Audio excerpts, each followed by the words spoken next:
시작합니까?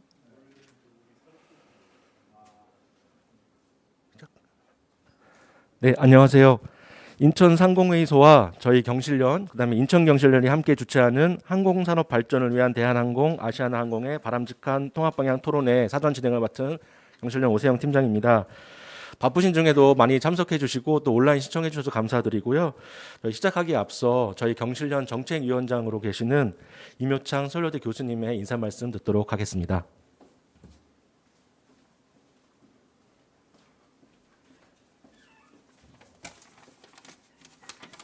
네, 안녕하세요. 저 경실련 임효창 정책위원장입니다. 바쁘신 가운데에도 경제정의 실천시민연합과 인천상공회의소가 공동 개최하는 항공산업 발전을 위한 대한항공, 아시아나항공의 바람직한 통합방향 토론회에 참석해 주신 모든 분들께 감사의 말씀을 드립니다. 특히 토론회를 공동 주최해 주신 인천상공회의소 심재선 회장님과 임직원 분들에게 감사의 말씀을 드립니다. 경실련은 그간 재벌 개혁 운동을 펼치면서 기업 결합 문제, 독과점 문제도 같이 다뤄왔습니다. 아울러 기업 구조 조정 과정에서 투입된 공적 자금이 낭비되지 않도록 감시 활동도 펼쳐왔습니다. 대한항공과 아시아나항공 통합 이슈 또한 경실련이 지금껏 해온 이슈의 일환이라고 봅니다. 특히 8천억 원 가량의 공적 자금이 투입된 만큼 경실련은 몇 차례의 성명을 통해서 독립성과 전문성을 갖춘 사회이사 및 감사위원 선임을 통한 경영진에 대한 견제와 투명 경영 확립, 그리고 합병 심사에서 경쟁 제한성과 마일리지 합산 등 소비자 피해에 대한 평가와 방지책 마련, 그리고 저가 항공을 자회사로 두지 않도록 하는 저가 항공의 성장 환경 조성 등이 담긴 방안 등을 정부가 조속히 제시할 것을 촉구했었습니다. 하지만 2021년 3월 31일 온라인 기자 간담회 개최를 통해 밝힌 대한항공의 아시아나항공 인수 및 합병 후 통합 전략 계획에는 이러한 개선책들이 반영되지 않았습니다. 따라서 자칫 잘못하면 8천억 원이라는 막대한 국민 혈세가 투입된 통합이 항공산업의 발전이 아닌 대한항공 오너 일가에 배만 불릴 수도 있다는 그런 판단이 드는 상황입니다. 때문에 정부와 산업은행은 손 놓고 지켜볼 때가 아니라 통합항공사의 지배구조 문제, 저가 항공의 독립적 발전 방안, 국제 경쟁력을 잃어가고 있는 전문 항공 MRO 산업에 대한 독립적인 발전 방안 등과 같이 공적 자금 투입에 대한 조건들을 대한항공으로 하여금 조속히 이행하도록 요구하고 이에 대한 감독, 관리 역시 철저히 해야 할 것입니다. 현재 산업은행은 지난 4월 17일 대한항공이 제출한 아시아나항공 인수 후 통합 전략 초안을 검토하고 있고 이르면 5월 이후 확정될 수 있다는 언론 보도도 있었습니다. 그래서 이번 토론회에 산업은행 책임자 방향들이 나오길 기대합니다. 끝으로 바쁘신 가운데도 발제를 맡아 고생해 주신 항공대학교 허희영 교수님과 사회를 맡아주신 박상인 경실련 재벌개혁본부장님 그리고 토론자분들께도 감사의 말씀을 드립니다. 감사합니다.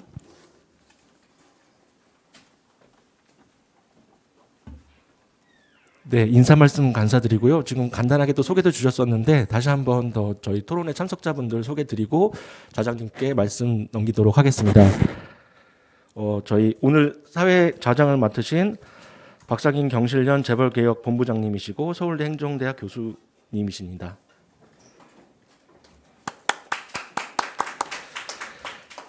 네, 그리고 발제를 맡으신 허희영 한국항공대 경영학부 교수님이십니다. 네, 그다음에 토론자로 인천상공회의소 지역경제실장님이신 윤희택 실장님이십니다. 네, 그리고 김송원 인천경실련 사무처장님 오셨습니다. 네, 그리고 지금 설명에서도 나왔다시피 4년 내에 입장을 대신 발표해 주실 저희 경실련 경제정책국장 권호인 국장님 모셨습니다. 네, 그럼 바로 좌장님께 말씀 넘겨서 진행하도록 하겠습니다. 감사합니다. 네, 안녕하십니까. 소개받은 박상현입니다. 오늘 그 경실련과 인천상공회의소가 항공산업 발전을 위한 대한항공, 아시아나항공의 바람직한 통합 방향이라는 토론회를 개최하게 됐습니다. 사실 그 대한항공, 아시아나 통합에 관련해서 작년 12월과 올 2월에 국회에서 두 차례 토론회가 있었습니다. 크게 두 가지 쟁점을 가지고 토론이 이루어졌었는데요. 하나는 산업은행과 대한항공의 인수합병에 관한 딜, 그 계약에 있어서의 문제점 이런 것들 중심으로 논의가 하나 있었고요. 또 하나는 아시아나와 대한항공 합병이 미칠 수 있는 경쟁 정책적인 측면이나 산업적인 측면에서의 영향에 대한 토론들이 주로 있었습니다. 근데 그 두 토론회에서 제가 사회를 두 번 봤고요. 오늘 또 사회를 보게 됐는데 이 지역 경제에 미치는 효과, 특히 인천 지역에 아시아나 대한항공 관련된 많은 중소기업들이 있습니다. MRO 산업 중심으로 여기에 대한 고려는 크게 주목을 받고 있지 못했습니다. 이제 늘 아쉽다는 이야기를 했었고 거기에 대한 좀 토론의 시간이 필요하다는 이야기를 했었는데 사실 국회에서는 그 자리가 마련되지 못했습니다. 오늘 그래서 인천 상공회의소와 경실련이 좀 그 주제, 인천 지역 경제에 미치는 영향에 대한 부분들을 조금 더 중점적으로 다루는 토론회를 개최하게 돼서 굉장히 의미가 있다고 생각이 되고요. 이런 토론회 인천 지역 국회의원들이 안 오신다는 게 굉장히 충격적이라는 말씀을 제가 드리고 싶고 인천상공회의소뿐만이 아니고 인천시 차원에서 관심을 가져야 되는데 인천시에서도 별 관심이 없다는 것도 또 다른 충격이라고 저는 생각이 됩니다. 오늘 좋은 토론, 건설적인 내용이 우리 지역 국회의원이나 인천시 관계자들에게 잘 전달돼서 이것도 굉장히 중요한 논점이라는 것이 다시 한번 환기되는 계기가 되었으면 좋겠습니다. 발제 허희영 교수님께서 20분에서 한 30분 해주시고요. 세 분 지정 토론을 한 10분 정도씩 듣고 다시 종합 토론하는 시간으로 진행하겠습니다. 그럼 허 교수님께 발제 부탁드리겠습니다. 큰 박수로 환영해 주십시오.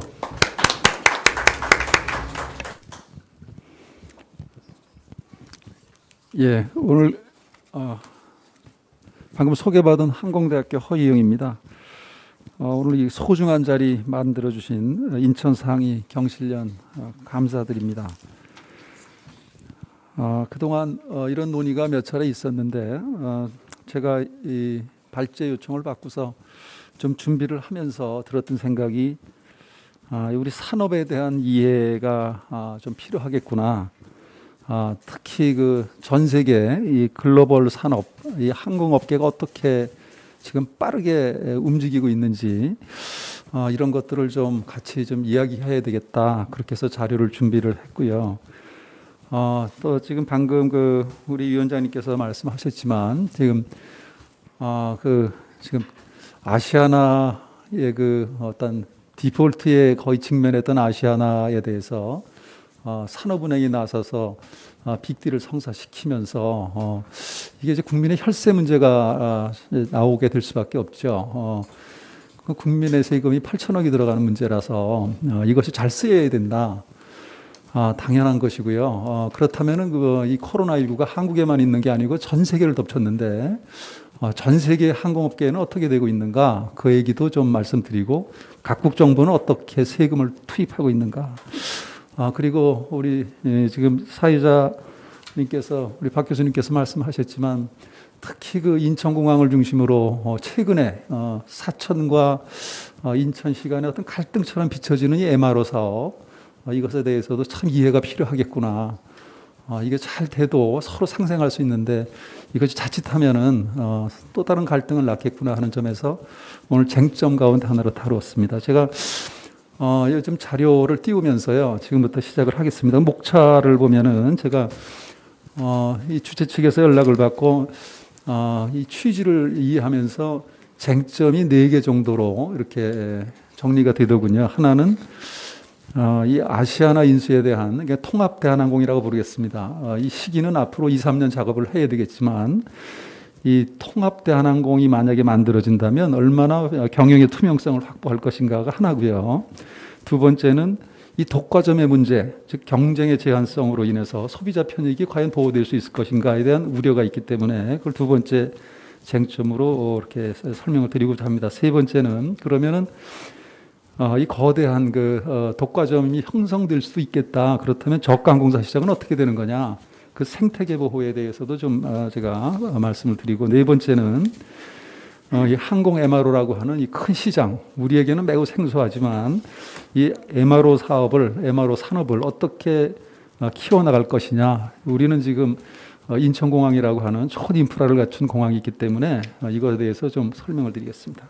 그리고 나서 이제 외국의 사례를 통해서 우리가 시사점을 얻을 수 있을 것으로 생각이 돼서 MRO 사례라든가 미국, 유럽, 일본이 그동안 어떻게 해왔고 각국 정부가 어떻게 지원에 나서고 있는가 결론은 좀 몇 가지로 그냥 제가 정리를 해봤습니다. 그 다음 페이지 진행 결과는 그동안 많이 보도가 되었고요. 이 M&A 그러니까 대한항공 아시아나 M&A는 20년 11월 17일 투자 합의서가 체결이 되었고요. 이것은 산업은행의 구상이었고요. 지금 금년 3월 17일 날 그 PMI가 지금 제출돼 있습니다. 그리고 지금 공정거래위원회에서 이 기업결합 심사가 나올 때가 되었는데 최근에 다시 또 이것이 용역이 경제 분석에 대해서 더 봐야겠다 해서 10월까지 기다리게 되었습니다. 그 동안에 이제 해외에서는 이 기업 결합 심사에 대해서 14개 국가에서 이제 속속 승인이 떨어지고 있습니다. 다만 한국 정부가 어떻게 하는가에 따라서 그것을 주시하고 있기 때문에 지금 우리 공정위가 어떤 결과를 내놓느냐 가능하면 빨리 나와야 된다고 생각을 하는데요. 물론 이 기업 결합 심사에 대해서 어느 경우에도 관련국들이 승인을 하지 않은 사례는 없습니다. 설명을 드리겠지만 항공운송업이라고 하는 것은 다 국가대표끼리 국제 무대에서 경쟁하는 시장이기 때문에 우리 내부에서만 바라보면은 대한항공이 큰 독점 기업 같이 보이지만 국제 무대에 나가면 20위권에 있습니다. 그 다음 페이지에 이제 쟁점부터 정리를 해보겠습니다. 쟁점 첫 번째는요. 어떻게 그러면은 아시아나를 인수하는 대한항공의 경영의 투명성을 확보할 것인가? 그 서두에서 우리 임효창 위원장님께서도 말씀하셨지만 이 8천억 원에 대한 투명성을 어떻게 확보하실 것인가? 저는 이것을 세 가지로 이렇게 설명이 된다고 봅니다. 첫 번째는 이 대한항공 내에 경영평가위원회가 구성이 되었습니다.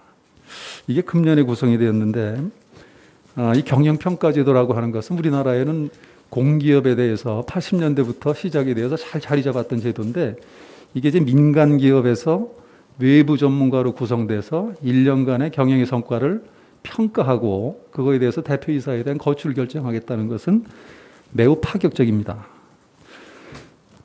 그리고 이것에 대해서는 지금 뭐 명단을 저도 모릅니다. 공개가 안 되고 있는 것 같은데요.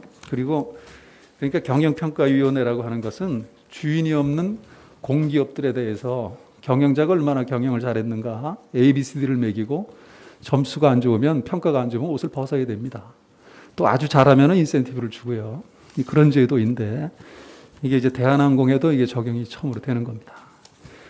그다음에 이제 이사회 중심의 그 경영 체제가 강화가 됐는데요. 이것은 이건 한진 카레부터 작년부터 이미 그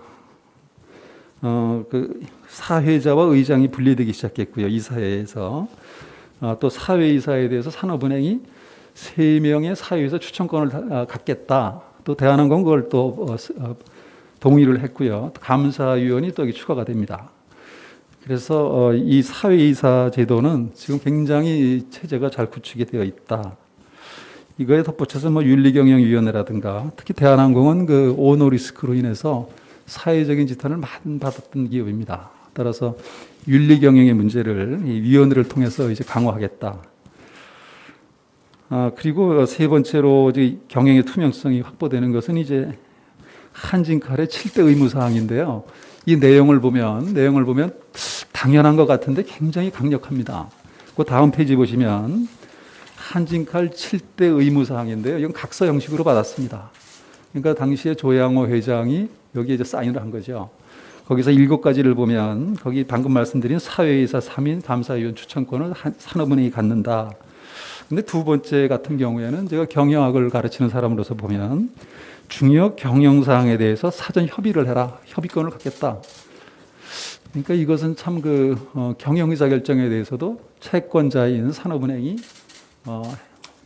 같이 협의를 하자. 이런 것이 이제 각서상에 들어가 있고요. 그거 외에 지금 말씀드린 윤리경영위원회, 경영평가위원회, 또 PMI에 대해서 당연히 해야 되고요. 등등의 이걸 안 지키면 위약금도 이제 명시가 되어 있습니다. 이게 바로 한진칼 7대 의무조항입니다. 두 번째 쟁점은요. 그러니까 지금 아시아나라고 하는 중장거리 노선에서 복점 체제로 형성됐던 경쟁 구도가 이제 통합이 되기 때문에 이것에 따라서 독과점이 형성될 것이 아니냐. 그러면 단적으로 이 가격의 인상 요인이 되지 않겠는가. 이게 독점 이윤이라고 하는 것인데, 그래서 그것에 대한 우려가 사실은 많습니다. 이거에 대해서는요 좀 이해가 필요한데, 저는 사실 항공대학교에서 지금 30년 넘게 교육도 하고 연구를 해오고 있는데요. 이 항공이라고 하는 것은 기본적으로 글로벌 비즈니스입니다. 그러니까 이 국내 시장을 가지고 하는 것이 아니라, 물론 국내 시장도 중요한 나라들이 있습니다. 국토가 넓은 미국이나 중국이나 이런 나라들은 이제 자국 시장을 가지고 있지만 처음부터 이것은 글로벌 비즈니스입니다. 그래서 거기 자료에 보시면 내셔널 플래그 캐리어란 말이 이렇게 등장을 하는 거죠. 산업 초기부터. 무슨 얘기냐면 국가의 위신을 갖는, 그러니까 국기를 달고 다니거든요. 그래서 국적 항공사라고 하면 두 가지로 해석을 해야 됩니다. 국가를 대표하는 내셔널 프레스티지, 그러니까 국가의 위신이 담겨 있는 기업이다. 그런 점에서 이제 국적 항공사라고 하고요. 또 이제 비행기가 그 나라에 등록이 되어 있으니까 그걸 또 국적 항공사라고 부르는 거죠. 그래서 처음부터 이 항공이라고 하는 것은 국제 무대에 나가서 항공사와 항공사끼리, 그러니까 국가를 대표하는 대표 항공사끼리 경쟁하는 시장이거든요. 처음부터 그렇게 시작이 되었던 거고, 이것은 역사적으로 보면 이제 대서양 구간에서 제일 이거 심하게 일어났던 거죠. 유럽과 미국 간에 그런 성격이 있고요. 그다음에 그래서 이 코로나19가 작년 3월에 선포가 되자마자 우리나라는 좀 이르게 시작이 되었지만, 코로나19가 팬데믹 선언이 되자마자 각국 정부가 전폭적으로 항공에 대해서 거의 무제한적으로 지원에 나섰습니다. 미국 정부 트럼프 행정부 같은 경우는 너네가 원하는 거 뭐냐 다 들어주겠다. 사실 다 들어줬습니다. 그러니까 론을 달라, 정부가 론 개런티 해달라, 서브시디 달라, 이걸 다 들어줬거든요. 왜냐하면 유럽도 그랬고 사실 전 세계 국가들이 그랬는데, 왜 그 이유는 하나입니다. 우리가 지하철이나 시내버스가 막히는 것처럼 항공교통이라는 건 하늘길이기 때문에 그것은 일단 망가지면 회생하는 데 드는 회생 비용이 훨씬 더 든다. 금융 지원 비용보다. 그래서 각국이 전폭적으로 지원에 나섰던 겁니다. 근데 물론 우리나라도 지원에 나섰고 이제 그 가운데 대한항공에 대한 한진칼에 대한 8천억 이제 들어갔던 거죠. 또 LCC에 대해서도 작년에 3천억 이상이 이제 지원금이 들어갔습니다. 자, 그리고 이 항공운송업이라고 하는 것은 네트워크 산업입니다. 그러니까 망을 구성해서 무슨 얘기냐 하면 유형의 상품을 생산해서 판매하는 시장과는 성격이 다릅니다. 서비스 산업을 아주 대표하는 것인데 그 네트워크 상품이고 스케줄 상품입니다. 그래서 이것은 소위 규모의 경제가 매우 중요하고요. 이걸 경제학적으로 들어가면 이제 범위의 경제, 밀도의 경제라고 구체적으로 설명을 합니다. 자, 이런 산업 특성이 있고, 그다음에 우리에게 이제 이 경쟁 제한에 대한 기후가 많은 것은 우리나라는 M&A가 처음입니다. 그동안에 파산한 작은 항공사들은 있었지만 이 아시아나라고 하는 메이저를 더 큰 메이저가 인수하는 이런 것은 우리가 첫 경험이고, 그래서 우리에겐 매우 생소한데 외국, 미국이나 유럽에서는 매우 빈번했다. 2000년대 들어서도 아주 빈번하게 일어났다. 특히 메이저끼리의 그 합병이라고 하는 것은 그런 경험이 많은 나라들이고 우리는 처음 겪는 일이다. 그래서 이 M&A라고 하는 것은 늘 역기능이 있는 것이 아니고 오히려 순기능이 더 많은 것으로 알려져 있습니다. 기업이 부실해지면 M&A를 통해서 주인은 바꾸지만 일자리는 보호됩니다. 그게 M&A의 그러니까 경영의 효율화를 하고 자원을 효율적으로 쓸 수 있게 만들어주는 순기능이 바로 M&A에 있는 것이죠. 그래서 이 M&A라고 하는 것은 오히려 이 보호하기보다는 부실해진 기업을 인수를 통해서 다시 정상화시키는 이러한 자유로운 경쟁, 그러니까 어떻게 보면 경영자의 시장이 될 수도 있고요. 언제든지 기업은 잘못하면 넘어간다. 그런 것을 순기능적으로 작동하는 시장이다. 이렇게 보입니다. 지금 이 경쟁 제한을 한다고 그 다음 페이지를 보시면요. 그 그래프로 제가 이거는 그동안 많이 이제 설명이 됐던 데이터인데 한번 다시 보시기 바랍니다. 대한항공은 독점적 지위에 있는가? 이 그림이 명확히 설명을 합니다.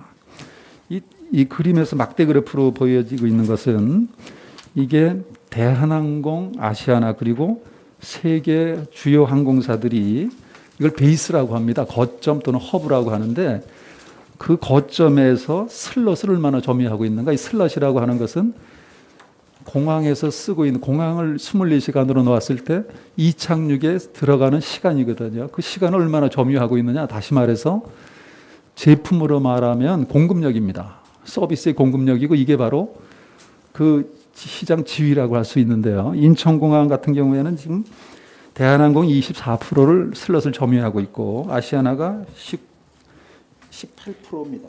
16% 합해서 40%가 되고요. 여기 지금 경쟁하고 있는 지금 태평양 노선에서 델타는 협력하고 있지만 대한항공하고 델타가 79%입니다. 애틀란타 공항에. 그러니까 모기지에는 다른 외항사나 경쟁사들이 들어갈 틈이 21%밖에 없다는 얘기입니다. 그런데 아메리칸 항공 같은 건 댈러스에 85%입니다. 그러니까 거기는 자기 앞마당인 거죠. 그 댈러스 공항은 여기 그다음에 이제 루프트한자는 프랑크푸르트가 베이스입니다. 프랑크푸르트가 67%, 죄송합니다. 눈이 좀 침해서 에어프랑스 파리가 49%. 그다음에 LAG는 영국 항공이 사실은 합병이 됐습니다. 그래서 이게 이제 히드로가 되고요. 에미레이트는 두바이. 그다음에 싱가포르, 홍콩인데요. 보면은 우리나라는 지금 공급력 면에서 이걸 독과점이라고 할 수 있겠는가? 우리 시각에서 보면 제일 크니까 독과점을 한다고는 하지만 국제 무대에서 내놓으면은 댈러스나 두바이나 프랑크푸르트나 파리에서 보면은 이것은 인천공항에는 지금 80개 항공사들이 드나듭니다. 그 가운데 대한항공과 아시아나가 제일 포션이 크지만 이것을 독과점이라고 할 수 있겠는가? 그것을 보여주는 겁니다. 그래서 그 다음 페이지에 보면 실제로 경쟁 제한이 돼가지고 소비자 편익이 훼손은 있었는가 없었는가? 여기서 지금 새로운 조류가 나타나고 있는 게 이게 저는 이제 메가 트렌드라고 보는데요. 업계의 새로운 조류는 90년대에 나타난 얼라이언스입니다. 스타 얼라이언스, 원월드, 스카이팀 이게 이제 빅3거든요. 그전에는 더 많았습니다. 90년대 초중반에 나타났는데 지금은 얼라이언스에 끼지 못하면 국제 무대에서 행세를 못합니다. 이게 2000년대 들면서 어떤 트렌드가 나타나냐면 거기 보시면 중국이 남방항공이 에어프랑스 KLM하고 유럽 노선에서 조인트 벤처를 한 게 2006년입니다. 결국 일본이 태평양 노선에서 아나와 자리, 아메리칸하고 유나이티드하고 조인트 벤처한 게 2011년입니다. 그런데 우리나라는 아주 늦게 했습니다. 이게 2019년인데요.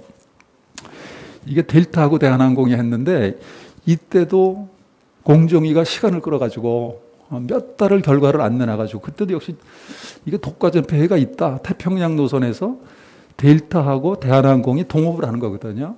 공동으로 비행기 띄고 영업하고 수익을 딱 반으로 나누는 것을 항공에서는 조인트 벤처라고 하는데 이렇게 되면은 소비자 편익이 져야 될 거 아니냐.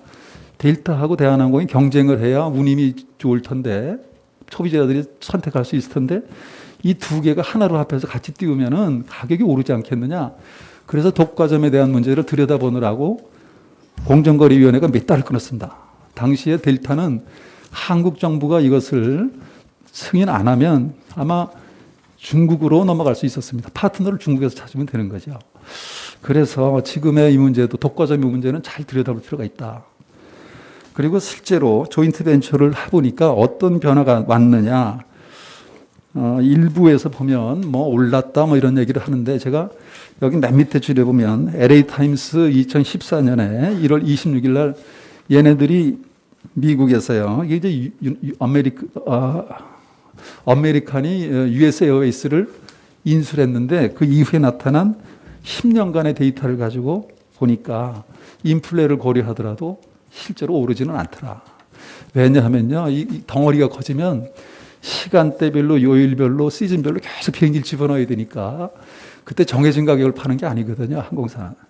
시간대별로 계속 운임을 바꿔나가니까 빈자리일 때는 훨씬 싸게 팔고 그래서 이제 그 항공 상품이라고 하는 것은 이렇게 나란히 객실에서 앉아 가더라도 나는 시간이 없어서 정상 요금에 가깝게 내가 90만 원을 내고 타고 갈 수도 있고요. 또 미리미리 남는 좌석을 미리 산 사람은 몇 달 전에 30만 원에 타고 갈 수 있습니다. 그리고 아주 더 급한 사람은 그거보다 더 비싸게 주고 갈 수도 있습니다. 그래서 사실은 똑같은 상품을 사지만 어떤 사람은 30만 원, 60만 원, 90만 원을 타고 가면서 에브리바디 해피합니다. 그렇게 맞춰 나가는 게 바로 RM이라는 겁니다. 레비뉴 매니지먼트. 그게 서비스 상품입니다. 호텔의 객실 요금이 그렇거든요. 라스베가스에 있는 호텔은 300불짜리가 어떤 시즌 어떤 요일에는 39.9달러에 늘 내놓거든요. 여러분이 인터넷에서 보면 트래블닷컴이나 이런 데서 온라인에서 보면 늘 가격이 수시로 변합니다. 어떨 때는 10,000원짜리가 나오는가 하면 어떨 때는 그 10만 원이 됩니다.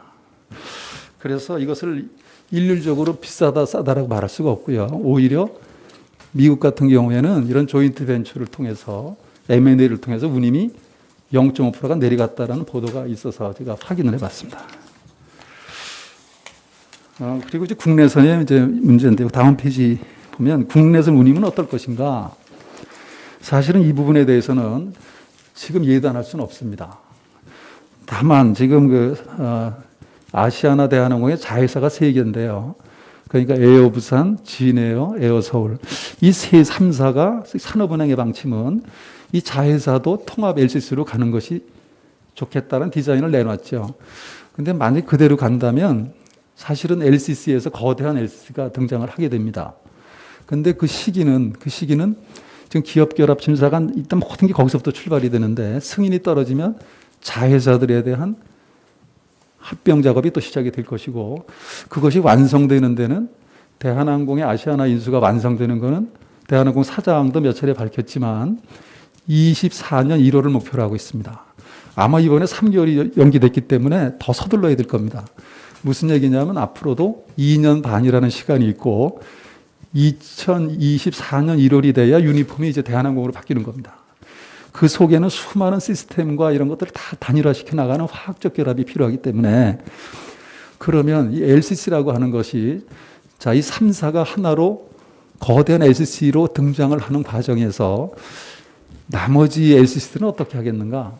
자, 제주항공, 티웨이 이번에 이스타가 또 회생의 기회를 잡았는데요. 그리고 지금 신설 항공사들이 3개나 들어옵니다. 이럴 경우에 여기에서는 그거에 대한 도전이든 응전이 시작될 것이고, 무슨 얘기냐면 내년부터 후년에 이르는 기간 동안에는 M&A도 큰 재편에 들어간다. 재편 과정에 들어갈 것이다. 그냥 당하지는 않습니다. 그래서 해외 사례를 보면은 미국에서 80년대부터 빠르게 시장이 자율화되면서 많은 항공사가 설립하고 규제가 다 혁파가 됐죠. 그리고 나서 10년이 지나면서 90년대 드니까 한 100여 개가 들어왔던 신규 항공사들 시간이 지나서 M&A가 일어나고 90년대에는 완전히 판이 새로 짜집니다. 그래서 당시에 있던 메이저들은 지배력이 더 커지고요. 100여 개 넘는 항공사들이 소멸돼 갔던 거죠. 그래서 이것은 미리 예단할 수는 없다. 그리고 그 다음 페이지는요. 그 표를 보시면 LCC의 좌석 공급망인데 참고하시기 바랍니다. 현재는 지금 진에어, 에어부산, 에어서울이 41%입니다. 그다음에 쟁점으로는요. 네 번째 쟁점을 말씀드리겠습니다. 이제 항공 MRO 산업에 대한 얘기인데요.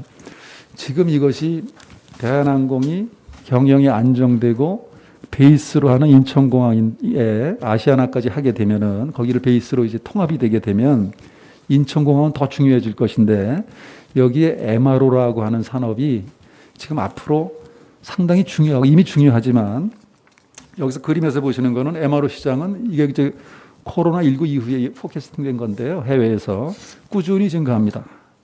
근데 그 뒤에 다음 페이지 넘어보시면요. 이 MRO라고 하는 게 자동차로 말하면 카센터입니다. 정비센터, 카센터에 해당하는 것이거든요. 근데 그 정비라는 게 워낙 다양한데 크게 이제 이렇게 나눕니다. 엔진, 그다음에 부품, 기체, 그다음에 운항 정비, 그냥 일상적으로 하는 것. 그런데 이 가운데 그 다음 페이지를 또 넘겨보시기 바랍니다. 우리가 많은 지적을 그동안 하고 있는데 이 MRO가 국내에 좀 발달이 안 되다 보니까 해외 의존도가 높다. 자, 그 이유는 뭐냐? 아무튼 지금은 이것을 다 내수로 전환할 필요가 있다. 약 50%가 다 해외에다가 달러를 주고서 정비를 받고 있는데 대한항공은 자체 정비 능력이 있다.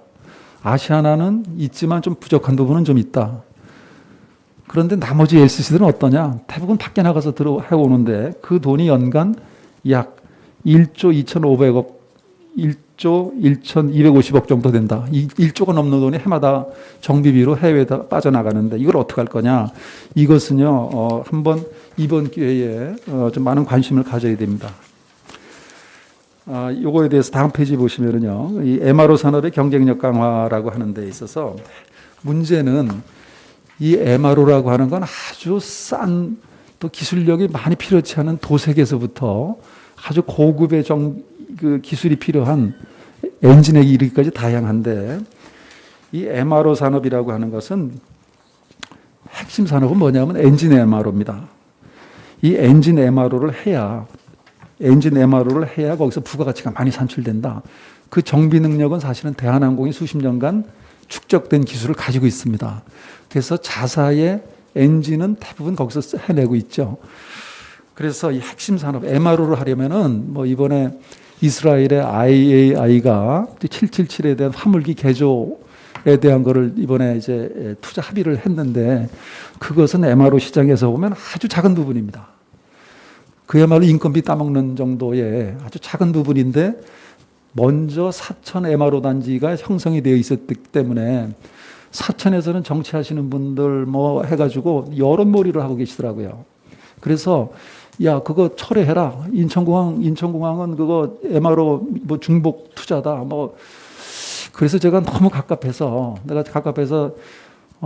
정말 제가 아무 내가 관계도 없지만 이래서는 안 된다. 이거는 MRO는 엔진을 해야지. 이 조그만 거 그 개조하는 걸 가지고서 하지 말라고 하면 안 된다. 이건 상생하고 이 큰 파이에서 한 귀퉁이를 가지고 싸움할 때도 아니고. 그래서 제가 여기 좀 오늘 좀 강조해 드리려고 왔습니다. 여기 투자 합의를 지금 지난달에 했었죠. 이스라엘하고. 국내 SDK는 샤프 테크놀로지 코리아인데 조그만 회사입니다. 그래서 IAI하고 SDK가 이제 조인트 벤처를 이제 세우겠다. 그런데 이걸 반대를 하게 되면, 그럼 반대하면은 이스라엘 이 팀이 어디로 가냐면 사천으로 가겠습니까? 사천 가지 않습니다. 중국을 파트너로 잡겠죠. 그래서 이것에 대한 이해가 필요하고요. 문제는 인천공항은 MRO 중심으로 클러스터를 구축하고, 요약하면 지금 사천 MRO는요, 전 항공기의 절반이 군용기거든요. 군용기에 대한 MRO로 특화하고, 부품이라는 것은 굉장히 방대하기 때문에 거기서 부품을 좀 할 수 있는 것을 좀 하고, 특히 지금 그 사천 카이가 대주주인데, 대주주 거기는 지금 국가가 내려보내는 그 경영자죠. 거기는 마케팅 능력에 상당히 의문시되죠. 왜냐하면 T-50이 지금 초도 비행 끝낸 지가 언제입니까? 그런데 비행기 제대로 못 팔고 있거든요. 민간 기업이라면 죽기 살기로 팔았을 것이다. 저는 이 MRO를 인천공항에 대고서 그렇게 뭐 철회하라 이런 거 좀 하지 말고, 군용기나 해낼 수 있는 부품을 확실하게 잡아서 해외 마케팅에 나서라. 앉아서 기다리지 말아라. 그런 얘기를 좀 들었으면 합니다. 그러다 보면은 여기에 상호 보완적인 관계가 인천과 사천이 같이 상생할 수 있는 보완적인 관계가 충분히 가능하다. 국가는 여기 지금 항공기 부품 교역화 TCA라고 하는 것은 우리나라는 부품에 대해서, 항공기 부품에 대해서 외국처럼 비과세를 하고 있지 않습니다. 이제 이게 일몰이 되면은 세금을 관세를 매기겠다는 것인데, 이것에 대한 것은 좀 제도 개선이 필요하다. 그리고 이제 외국 사례를 좀 간단히 지금 설명을 하고 끝내겠습니다. 5분 내로 끝내겠습니다. 예. M&A 유형은요, 거기 보시면 크게 세 가지입니다. 이 부분이 굉장히 중요합니다. 우리나라는 처음이라서 아주 우려 걱정도 많지만요, 해외에서는 많이 일어났고요. 이게 크게 보면 유럽형과 미국형이 다릅니다. 미국은 이 항공사업 메이저와 메이저들이 많이 하게 되는데, 뭐 작은 거는 뭐 별로 주목받지도 못합니다. 작은 항공사들은. 그런데 메이저와 메이저끼리 합하게 되고 브랜드가 소멸되는 방식이 이제 미국 방식이고, 유럽은 국가적 위신인 국가 대표 항공사끼리 합해버립니다. 일본은 잘이 망했는데 2010년에 완전히 파산했습니다. 그런데 일본 타입은 뭐냐면, 정부가 특별법을 만들고 회생법을 만들어서 13조 원 정도를 퍼집어 놓습니다. 그래서 회생시켰던 사례가 있습니다. 그 다음 페이지 보시면요, 여기 먼저 유럽의 항공업계 재편을 보면, 여기 지금 굉장히 제가 이 사례를 굉장히 아끼는 사례들인데, 2000년대 일어나서 어떤 일들이 벌어졌냐 하면, 자, 아마 아시겠지만 유럽이라고 하는 데는 알고 들여다보면요, 빅3입니다. 빅3. 에어프랑스 KLM이, 그러니까 에어프랑스가 KLM을 먹은 겁니다. 그 다음에 루프트한자 그룹이 있는데, 루프트한자는 스위스에어, 오스트리아 항공을 다 먹었습니다. 그리고 IAG라고 하는 거는 영국 항공이 스페인의 이베리아 항공하고 합했습니다. 55대 45로. 무슨 얘기냐면, 유럽에서는 판이 아주 무척 큽니다. 그러니까 뭐 국가끼리 그런 거 없습니다. 단 브랜드는 살려놓습니다. 국가적 최신이 있기 때문에. 그래서 브랜드는 유지해주되 그걸 하나의 그룹으로 움직입니다. 그래서 두 나라가, 그러니까 두 대륙이 그 다음 페이지는 미국의 경우인데, 미국의 경우는 이제 큰 것들이 뭐냐면, 이거 다 메이저급들이 2013년에 아메리칸이 US 에어웨이스를 인수했습니다. 델타가 우리나라도 추행했었던 노스웨스트를 2008년에 인수했습니다. 브랜드가 다 소멸됐습니다. 컨티넨탈 항공도 2011년에 유나이티드에 넘어갔습니다. 사우스웨스트는 미국의 세계에서 가장 큰 LCC인데 여기도 계속 확장하고 있습니다. 오른쪽 그림은 이게 이렇게 진화가 되고 묶였다는 겁니다. 그래서 지금은 메이저라고 부르지 않고 메가 캐리어라고 부릅니다. 거대 항공사라고 부릅니다. 그다음에 일본은 뭐 그냥 넘어가겠습니다. 이건 워낙 유명한 사례이기 때문에. 근데 여기서 하나 시사하는 것은 1987년에 얘네들이 뒤늦게 민영화를 했는데, 말이 민영화지 아주 완전하게 민영화해서 1%의 대주주도 남겨놓지 않았습니다. 완전히 그냥 뿌려놓고서 주인이 완전히 없게 만드는 거죠. 그래놓고 누가 날아 들어갔냐면, 운수성에 있는 관리들이 낙하산으로 계속 날아 들어가서 방만 경영해놓고 떠났습니다. 그게 20년 지나니까 부실해지고 망했던 겁니다. 그 다음 페이지는 제가 이제 이 그림은요, 제가 이제 제 교과서에 있는 걸 여기다가 좀 그려 보여드리는데, 이 대륙별로 항공사들이 많지가 않습니다. 이게 이제 주로 25대 항공사에 들어와 있는 항공사들만 뒀는데, 우리나라는 내가 아시아나의 그 자긍심을 위해서 내가 우리나라에는 여기다 아시아나를 넣었지만 이것은 한참 밀리는 거죠. 그래서 보시면 이것이 시사하는 거는 세계 대륙별로 그 지역에서는 메이저들은 많지 않다. 그리고 뒤에 부분에는 지금 아까 서두에 말씀드렸기 때문에 그동안 우리 정부가 코로나를 맞이해서 뭐 8천억을 인수 지원에 인수금융처럼 이렇게 넣었는데 세계 각국이 항공업계에 지원한 규모를 보면은 우리는 한참 못 미친다. 그거를 이 지원 내역을 보시면 알 수 있습니다. 1분 동안 이제 끝으로 정리를 하겠습니다. 결론입니다. 맨 뒤에 제가 4가지로 이렇게 요약을 했습니다. 이게 이제 우선 산업에 대한 이해가 필요하겠다. 산업에 대한 이해가 필요하다는 말씀을 드리고요. 여기서 중요한 것은 미국과 중국, 일본이 2개고요. 나머지를 보면 다 일국일사입니다. 대표 항공사 하나끼리 경쟁하는 겁니다. 중장거리 노선에서 그렇다는 얘기입니다. 두 번째로는 지금 이 독과점에 대한 우려는 이미 해외 사례를 보면 된다. 독과점이 그렇게 만만하게 되는 것이 아니다. 결국은 소비자가 선택하는 문제인데 우리가 그동안에 나왔던 데이터를 보면 독과점은 사실 우리가 무슨 자동차라든가 일반 산업에서 보는 그런 것은 나타나지 않는다. 그리고 세 번째는 LCC의 경우에도 KTX라든가 소비자 선택권이 많기 때문에 이런 것도 우리가 미리 예단할 수는 없다. 자, 끝으로 이 MRO 산업에 대해서는 지금 결국은 그 인천공항에는 대한항공이 들어가서 엔진 MRO를 해야 이게 이제 제대로 정착이 될 텐데 지금 이스라엘의 IAIA에다가 주는 조건, 그러니까 경락고라든가 시설 임대료라고 하는 조건에 비해서 국내 항공사 대한항공에 제시하는 것은 역으로 굉장히 많은 걸 요구한다. 그러니까 외국 기업 투자 유치를 위해서 쓰는 인센티브만큼은 최소한 국내 기업에도 똑같이 제공한다면 대한항공이 돈벌이가 되는데 안 들어갈 리가 없다. 그러니까 역차별하지 말아라. 왜 외국 기업은 끌어들이느라고 싸게 임대 주고 왜 우리나라 기업들은 오히려 제 값을 다 받으라고 하느냐. 그것은 인천공항이나 인천시나 정부가 이것은 다시 생각해야 됩니다. 예, 좀 길었는데 이것을 마치겠습니다. 네, 감사합니다. 네, 그러면 산업은행에서 관계자가 참석하지 않고 대신에 이게 입장문이라는 토론문을 보내왔습니다. 그래서 우리 경실련의 권호인 국장님께서 대신해서 산업은행 입장문을 전달해 드리겠습니다. 네, 안녕하십니까. 경실련 권호인 경제정책국장입니다. 제가 운동을 하면서 또 산업은행을 대신해서 이렇게 발표를 하게 될지를 참 처음 이런 상황이 발생해서 참 난감하고요. 통상적으로 정부나 이제 국책은행 이렇게 토론자로 모시면 사람이 오고 자료를 거의 안 주는데 왜 책 잡힐까봐 여기는 반대로 자료는 보내오고 이상하게 사람이 안 오는 또 경우는 또 제가 토론회 하면서 또 처음인 것 같습니다.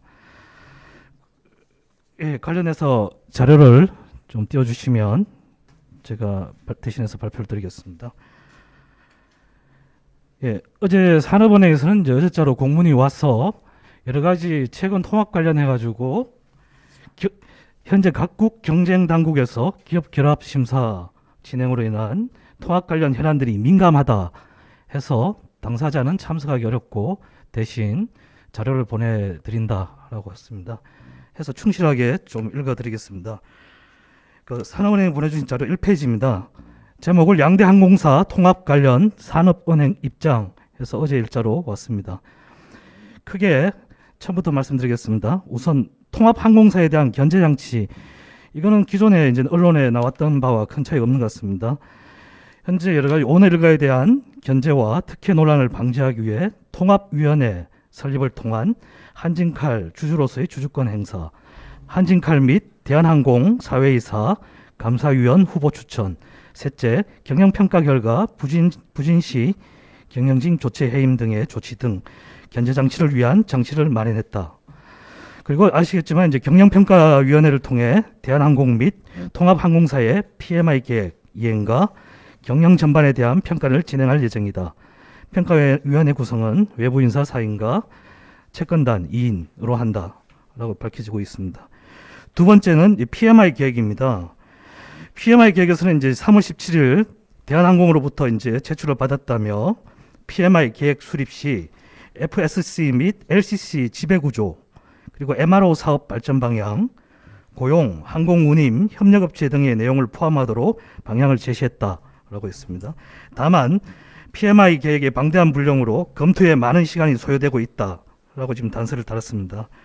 그리고 PMI 계획은 통합 후 지배구조 및 통합 시기, 고용 유지 방안 등이 포함된 통합 실행 계획, 통합 시너지 및 비용, 소비자 편익 제고 방안 등으로 구성되어 있다라고 하면서 향후 기업 출범까지 기업 결합 승인 후 2년 정도 소요될 것으로 예상하고 있다라는 지금 그 답변을 보내왔습니다.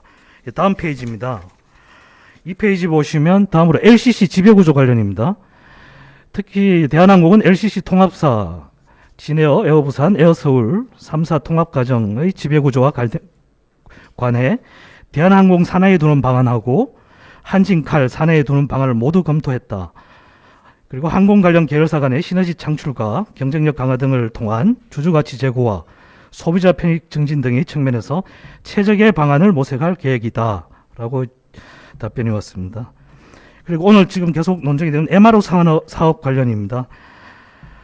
대한항공이 현재 여러 MRO 사업과 관련해서 여러 가지 단기적으로 통합항공사 정비 물량을 통한 규모의 경제 달성과 이를 통한 자체 정비 능력 강화에 주력하고, 그리고 또 설비 투자 확대를 통해 해외 정비 물량을 국내 자체 정비로 전환할 계획이 있는 것으로 파악된다 라고 하면서 MRO 사업 관련 별도 법인 설립 등은 또 회사의 자율적 경영 판단 사안이다.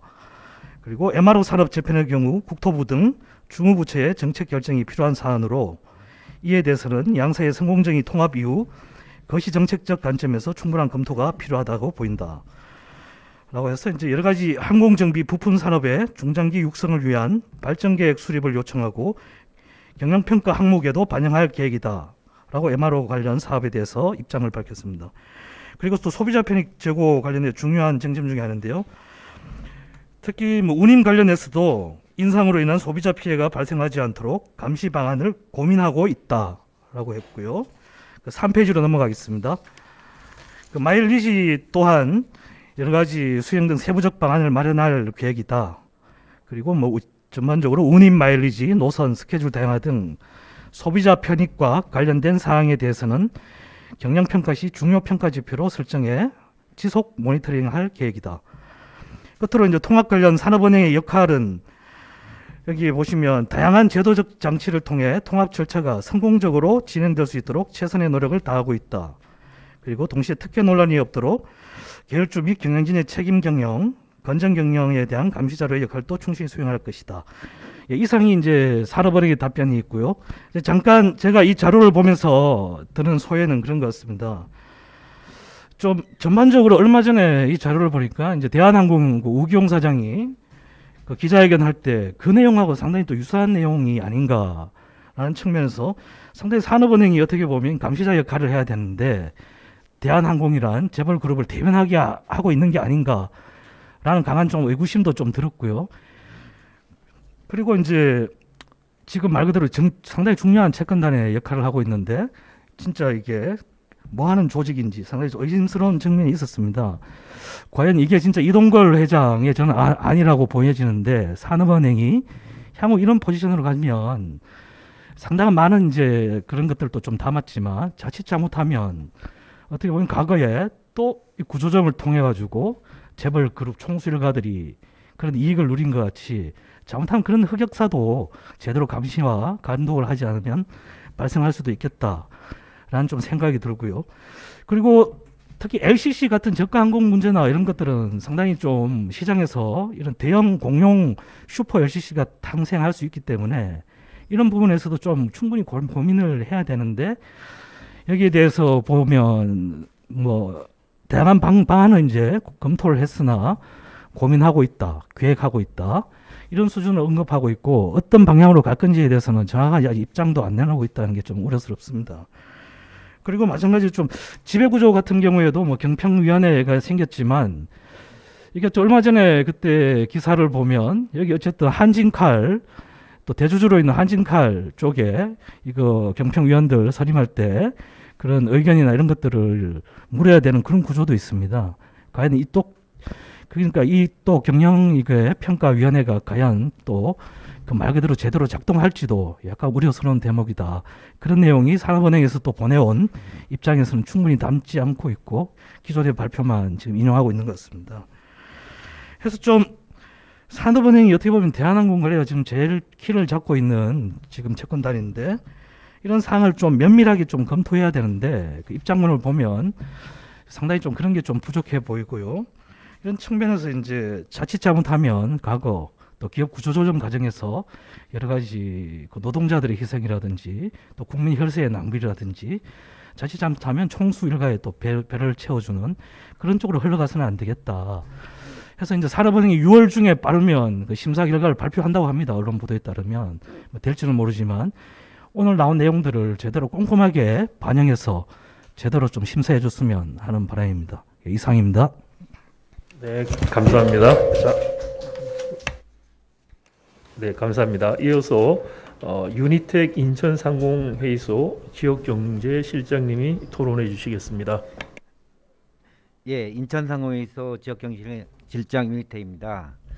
먼저 그 발표해 주신 허혜영 교수님과 저희와 함께 그 오늘 토론회를 공동 주최해 주신 경실련 그 관계자 여러분께 감사드립니다. 저는 뭐 그 항공산업이라든가 M&A 전문가는 아닙니다. 그렇지만 그 오랫동안 인천 지역에서 인천국제공항과 또 인천 지역의 항공산업을 꾸준히 지켜보고 왔고 또 거기에 대해서 고민을 해온 실무자 입장에서 오늘 그 토론을 하도록 하겠습니다. 오늘 그 토론의 주제가 항공산업 발전을 위한 대한항공, 아시아나항공의 바람직한 통합 방향이 주제인 걸로 알고 있습니다. 저는 그 대한항공이나 아시아나항공의 어떤 통합 방법보다는 저희가 평소에 관심을 가졌던 그 항공산업 발전에 대해서 주로 이제 말씀을 드리고자 합니다.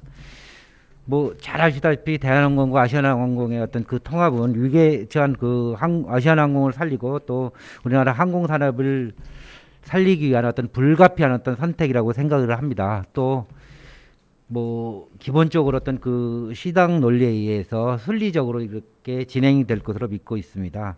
다만 그 양사의 통합이 어떤 그 우리나라의 항공산업 전체에 마이너스가 아닌 시너지를 거둘 수 있도록 현명한 어떤 선택과 세심한 어떤 플랜들이 있어야 된다고 생각을 합니다. 뭐 잘은 모르지만 그 허 교수님 말씀 주신 대로 항공산업은 전후방 효과가 그 큰 어떤 글로벌 네트워크 산업이고 또 국가 차원의 어떤 거대한 산업이라고 알고 있습니다. 그래서 국가와 기업 그리고 그 공항이 소재한 어떤 지역사회와의 어떤 그 유기적인 관계 속에서 발전을 해야 된다고 생각을 합니다. 그 항공산업의 어떤 그 사업 영역은 글로벌이지만 어떤 그 항공 지원 사업은 저는 허 교수님께서 그렇게 말씀을 주셨습니다만 밀도의 산업, 지역 네트워크 산업이라고 생각을 합니다.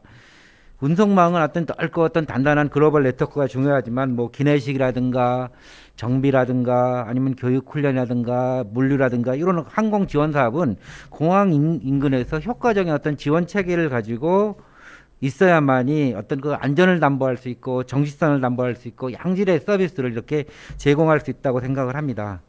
전체적으로 제가 뭐 잘은 모르지만 우리나라 그 항공산업은 어떤 공항이라든가 항공사 수준은 어떤 이미 세계 수준을 넘어섰지만 항공산업 전체로 보면 그 세계적인 수준은 아직까지는 많이 못 미친다고 이렇게 생각을 합니다. 뭐 우리 인천공항이 한 2001년도에 개항을 해서 지금 올해 20년이 됐습니다. 그래서 뭐 꾸준히 노력한 결과 뭐 여객 운송에서는 세계 5위, 화물 운송에서는 세계 3위의 그 공항으로 발전을 했고 이런 항공 노선이라든가 이런 부분에서는 뭐 세계 어느 공항에 내놓아서도 뒤지지 않는 이런 공항이 되었습니다. 또 오늘 주제인 어떤 대한항공도 지금 보면 세계 항공 순위가 19위 수준이라고 합니다. 아시아나항공도 38위 수준이라고 합니다. 이 공항이 통합이 하게 되면 세계 10위권의 어떤 그 거대한 항공사가 초대 항공사가 탄생하게 됩니다. 이렇게 공항이라든가 항공사는 크고 어떤 그 세계 준수를 가졌지만 아까 뭐 허 교수님도 말씀을 주셨지만 정비라든가 또 조종사 등의 어떤 그 교육 훈련이라든가 이런 부분에서는 세계 수준에 이르렀다고 볼 수가 없습니다. 이렇게 어떤 그 항공 관련 산업들이 이게 발전이 지체되고 있는 원인은 저는 그 인천국제공항에 인천 지역 그 인천국제공항에 대한 어떤 깊은 어떤 고민과 투자가 없었기 때문에 이렇다고 생각을 합니다. 뭐 잘 아시다시피 인천국제공항은 글로벌 항공시장에서 우리나라를 대표하는 우리나라 유일의 중추공항입니다. 개항된 지 20년이 됐습니다. 그렇지만 그 김포공항에서 수행하려던 어떤 중추공항의 역할이 인천국제공항으로 이전됐느냐, 그거에 대해서는 저희는 의구심이 많습니다. 지금 뭐 인천국제공항이 소재한 인천 지역에는 지금 항공공사 본사가 그 항공기가 딱 하나 그 가지고 있는 화물 전용 항공사가 유일합니다. 항공사 전혀 없습니다. 본사 기능을 가진 업체들도 거의 없습니다. 그리고 또 어떤 그 정비 MRO라든가 이런 부분도 타 지역에서 이루어지거나 다른 나라에 이루어지고 조종사라든가 항공 종사자의 교육도 인천 지역에서 이루어지지 않고 있습니다. 다른 지역에서 이루어지기 때문에 어떤 그 막대한 비용들이 타 지역이나 아니면 다른 나라로 이렇게 유출되고 있는 실정입니다.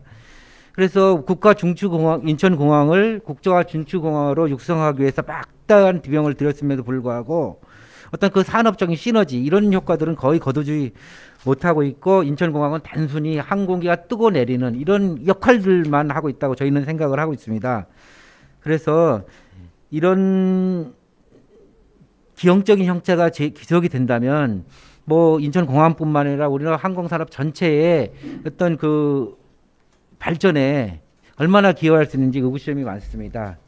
특히 최근에 들어서 코로나 사태가 있었습니다. 그래서 우리 항공산업이나 인천공항이 외부 환경의 어떤 그 변화에 얼마나 취약한지 우리는 눈을 뜨고 우리는 봤습니다. 그런데 보면 인천공항에 한 뭐 6, 7만 명이 이렇게 근무하고 있습니다. 근무하고 있다는데 지금 코로나 사태 이후에 한 뭐 3만 명 정도, 한 50% 정도가 유무직식 상태입니다.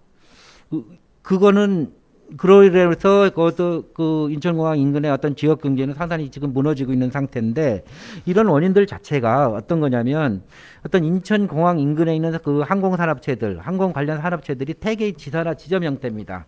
그리고 헤드쿼터는 거의 없는 상태입니다. 인천 지역 공항 인근의 그 산업들은 태계 뭐 심하게 얘기하면 단순 인력 공급업에 불과하다고 생각할 수 있습니다. 그래서 이런 산업 구조를 가지게 되면 어떤 조그마한 외풍에도 흔들릴 수밖에 없고, 어떤 지속적으로 투자나 이런 것들이 이루어지지 않음에 따라서 산업 발전도 기대할 수 없다고 이렇게 생각을 합니다. 뭐 인천공항뿐만 아니라 뭐 다른 공항도 거의 마찬가지일 텐데, 인천공항은 뭐 이번에 코로나 사태 때 가장 정확하게 이런 어떤 그 항공산업이 육성이 되지 않으면 어떤 결과가 나타나는지, 그 근로자들의 어떤 고용 환경이 어떻게 변하는지 똑똑히 봤다고 생각을 합니다. 그래서 이번 어떤 그 코로나19 사태 또 뭐를 이렇게 얘기를 해가지고 인천 지역에도, 인천공항 인근에도 어떤 바람에도 외풍에도 흔들리지 않는 튼튼한 어떤 그 항공산업의 체계들을 만들어내야 된다는 것들을 저희는 뭐 잘 느끼게 되었습니다. 그래서 이번 어떤 코로나 사태라든가 아니면 그 뭐 코로나 사태 때문만은 아닙니다만 그 양대 항공사의 통합은 인천 지역이나 아니면 인천 지역이나 국가의 전체 항공산업의 발전에 새로운 전기가 돼야 될 것 같고요.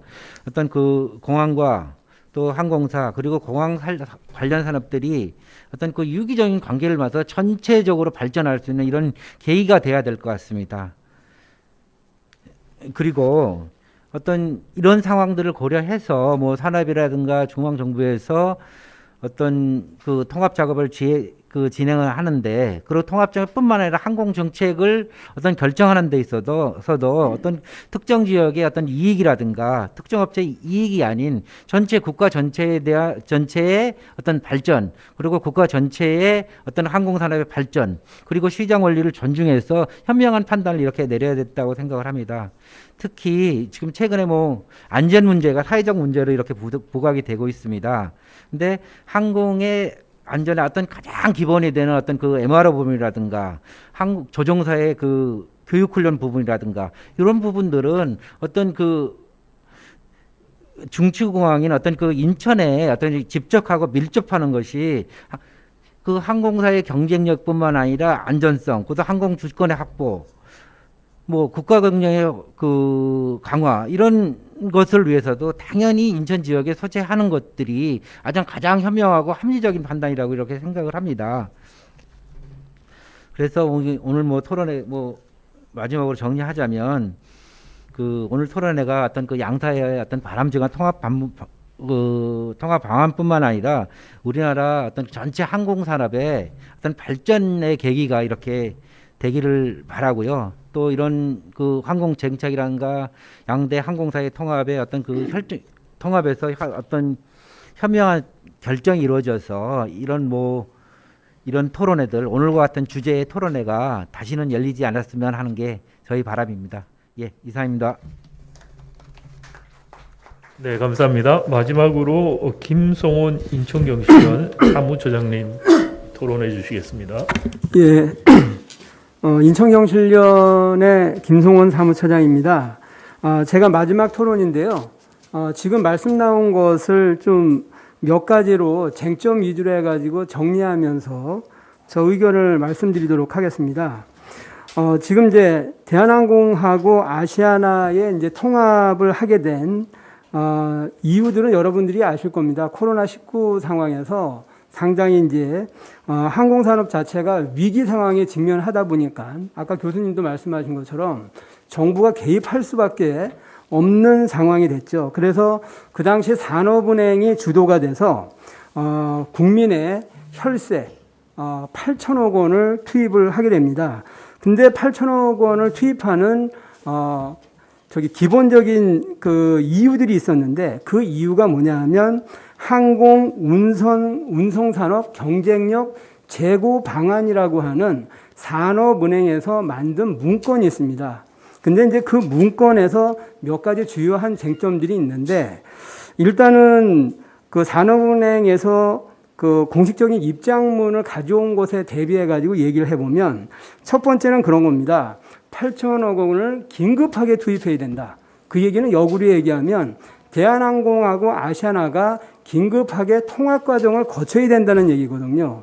시기 문제입니다. 그런데 산업은행에서도 2년 정도 소요된다라고 얘기를 했고 이것은 아까 경실련의 국장도 얘기를 한 것처럼 우기용 사장께서도 3월 31일 날 기자간담회에서 2년 이상이 걸린다라고 얘기를 했어요. 그렇다면 2년이 지난 다음에는 우리의 항공 환경은 어떻게 될 건가를 따져봤을 때 너무 느슨하게 생각하는 게 아닌가. 그래서 아까 허 교수님 말씀하신 것처럼 민간에서 그 통합 과정을 늦추는 건지 아니면은 공정거래위원회에서 빨리 조치를 안 하는 건지 통합이 시급하다라고 한다면 정부도 민간도 속도를 내줄 필요가 있거든요. 그래서 이 시기 문제가 너무 막연하다라는 얘기, 너무 여유롭게 보지 않느냐라는 부분을 지적을 할 수가 있고요. 그리고 두 번째는 그 당시 항공운송산업 경쟁력 제고 방안에서 또 하나의 핵심적인 것이 뭐냐 하면 우리의 그 MRO 정비 산업 자체가 해외 의존도가 높기 때문에 그것을 그 국부 유출을 막아야 된다라는 것이 하나의 명분이었습니다. 그러면서 이러한 MRO 산업 자체를 국부 유출을 막기 위해서는 내부적으로 전문화해야 되지 않겠습니까? 그런 맥락에서 8천억 원을 집어넣은 건데 지난번에 우경 사장이 얘기한 것 그리고 이번에 산업은행에서 나온 입장문을 보더라도 자체 정비라고 표현을 하고 있어요. 자체 정비라고 하면 대한항공이 자기네 내부 정비한다라는 얘기입니다. 그렇게 했을 때 인건비 문제나 기술 경쟁력 이런 것들이 그만큼 발전하고 전문화될 수 있느냐. 이런 지점에서 공적 자금 8천억 원을 얻는데 그런 부분들에 대한 플랜이 없고 방향이 없고 그냥 자가 정비하겠다라고 하는 이런 것의 인식으로 가능하게 되는 얘기죠. 이런 지점에서 보면은 저희들이 얘기한 거는 그렇기 때문에 뭐 조인트 벤처를 하건 어떤 형태를 하든 전문화해 줘야 보면은 자기네가 소유했던 300대의 비행기뿐만 아니라 아까 얘기 나왔던 저가 항공들 소속돼 있지 않은 항공기도 정비를 하고 그리고 인천공항에 외국의 여러 국적 항공기들이 오지 않습니까? 그들까지 정비하면서 파일을 키울 수 있는 그런 전문적인 법인이 만들어져야 되는데 자체 정비, 자가 정비 수준으로 대한항공이 인식하고 있다는 것은 공적 자금 투입 이유가 없지 않느냐. 뭐 이런 차원에서 고민을 해보셔야 된다는 얘기고요. 그리고 이제 세 번째는 어차피 이제 MRO 산업을 활성화를 해야 됩니다. 그래서 요번에 인천공항공사가 IAI라고 해서 이스라엘 항공우주산업이라고 하는 항공기 제조업체를 유치를 했죠. 그래서 민간 기업을 이제 유치를 했는데 이것에 대해서 어찌 보면 우리 MRO 산업이 좀 더 한 단계 발전할 수 있는 계기가 이제 마련이 됐는데 이것을 정치적으로 해석을 해가지고 사천에서 여건이 되지 않는데도 자꾸 합의한 것을 파기해라 뭐 이런 식의 선거를 앞두고 행동들이 나오고 있는데 안타까운 거는 공적 자금 8천억이 들어가서 우리나라 항공산업을 정상화시키려고 하는 거거든요. 그래서 인천국제공항은 허브공항 수준에 맞는 기능을 그리고 사천은 아까 교수님 말씀하신 것처럼 군용기들이 있기 때문에 그쪽에 영역을 특화하고 그리고 김포공항은 경비행기들이 LCC 그 저가 항공이 많지 않습니까? 경정비라든지 이런 식으로 역할 분담을 해서 항공산업을 육성하려고 하는데 자꾸 이것을 표를 의식해가지고 지역 이기적으로 접근하는 것은 공적 자금의 투입의 이유들도 무색하게 하고 뿐만 아니라 항공산업 자체도 무력화시킬 수 있는 측면이 있기 때문에 이번에 항공산업 재편기에 있어서는 최소한 기업에 있어서의 자율성 그리고 국가의 책무 이런 관점에서 바라봐야지 자꾸 선거용 정치적으로 접근해서는 곤란하다. 그래서 어찌 보면은 산업은행이 이러한 지점에서 견제하고 본인들의 역할들을 충실하게 해줘야 되는데 느슨하게 기존에 대한항공에서 발표한 정도 수준으로 해가지고 입장을 내고 있다라고 하는 것은 상당히 곤란하다. 그리고 MRO 산업은 뭐 말씀 나온 것처럼 항공기의 안전 문제하고 직결된 것이기 때문에 그런 맥락에서도 이게 뭐 특정 지역의 이런 관계의 문제가 아니라 큰 틀에서 항공 운항의 안전 차원에서 접근해 볼 필요가 있다. 그래서 이제 결론적으로 말씀드리면은요, 대한항공하고 아시아나의 통합 문제는 한편으로 보면은 그 공적 자금에 있어서의 쓰임의 문제도 이제 접근을 해야 되겠지만 항공 산업을 재편할 수 있는 종잣돈으로서의 역할을 할 수 있게끔 산업은행과 국토부와 정부가 자기 역할을 충실하게 해줬으면 좋겠다라는 말씀을 드리면서 마치겠습니다. 네, 감사합니다. 네, 제가 발제와 토론 세 분을 들었는데요. 이게 원래 제가 이거 토론회가 기획됐을 때 생각한 것보다는 좀 지역 경제 문제라든지 이런 MRO 현황들 같은 정보들이 조금 더 제시됐으면 좋겠다는 생각을 했었는데 그런 자료가 별로 없는지 제가 좀 구체적인 논의가 좀 없는 것 같아서 약간 아쉽고 그래서 좀 질문 제가 하나 드리고 싶은 게요. 그 아시아나 같은 경우에 그 예를 들어서 뭐 엔진이라든지 정비 같은 것들을 지금 현재 그러면 주로 어디서 하고 있는지 보통 이런 경우에 대한항공은 자체에서 지금 많이 하는 것 같은데 그래서 아시아나 쪽에서 그 정비 업무를 하고 있던 그 독립적인 중소기업들 같은 경우에 통합이 되면은 일감들이 없어질 거 이런 뭐 걱정 같은 거 그런 것들 혹시 있는지 제가 조금 궁금했었거든요. 혹시 우리 윤 실장님 뭐 아시면은 거기에 대해서 좀 저도 자세히는 모릅니다만은 그 아시아나항공은 자가 정비가 일부 있고 나머지 그 엔진이라든가 중정비 쪽은 그 외국에서 이렇게 하는 걸로 알고 있습니다. 국내에 어떤 그 MRO 중소 MRO 업체랑 이렇게 같이 하는 경우는 제가 알기로는 없는 걸로 알고 있습니다. 후 교수님 맞습니까? 최근에 계약을 했죠. 예, 지금까지는 없었죠. 그러면 저기 우리 허 교수님 발제 보면은 여기 이제 뭐 사업체 숫자 기준이겠지만 MRO의 한 80%가 중소기업이다 말씀을 하셨는데 국내에 그러면 그 MRO 쪽 하고 있는 중소기업은 그다지 없다 이렇게 생각을 할 수 있나요? 예, 그 자료가 지금 제가 좀 자세히 못 드려서 죄송합니다. 이 기본적으로 항공기 여기 지금 저 라인 정비라고 해서 경정비는 자체적으로 하죠. 이제 일상 정비나 뭐 데일리나 위클리 정도는 하는데 그 난이도가 기술도가 올라갈수록 LCC 같은 경우에는 외주로 다 나갑니다. 그러니까 그게 이제 1조 1250억까지. 대한항공 같은 경우는 자체 정비가 대부분 이루어지기 때문에 그런데 LCC들은 사실상 다 외주 그러니까 라인 정비 외에는 그러니까 이제 국부 유출이 아주 심한 부분이고요. 아시아나 같은 경우는 좀 어중간하고 그래서 최근에 이제 인수를 계기로 아시아나 엔진 정비까지도 계약을 했습니다. 뭐 지금 말씀하시는 거는 그러니까 대한항공 외에는 국내 독립적인 MRO 전문 업체는 사실상 별로 없다 이런 지금 의미로 말씀을 하신 것 같네요. 예, 알겠습니다. 자, 그리고 그 우리 김 처장님 말씀하신 것 중에 이제 MRO가 대한항공 내부에 있는 그 MRO 지금 그 조직이 있는데 그걸 차제 아예 독립시켜서 또 경쟁 체제를 도입해서 키우는 것이 낫지 않느냐라는 지원을 해주셨어요. 거기에 대해서 호 교수님이나 윤 실장님 어떤 의견을 갖고 계신지. 예.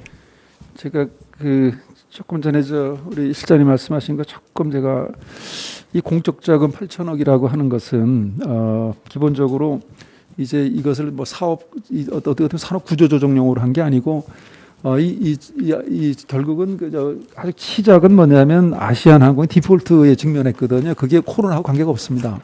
2019년 2월에 한정 의견이 나오죠. 회계감사 결과가 밝혀지면서 왜 적정 의견을 못 받았느냐, 그 아시아나가. 그래서 이제 그게 까지기 시작했습니다. 그래서 3월, 4월 달까지 산업은행이 요구를 했죠. 답을 달라.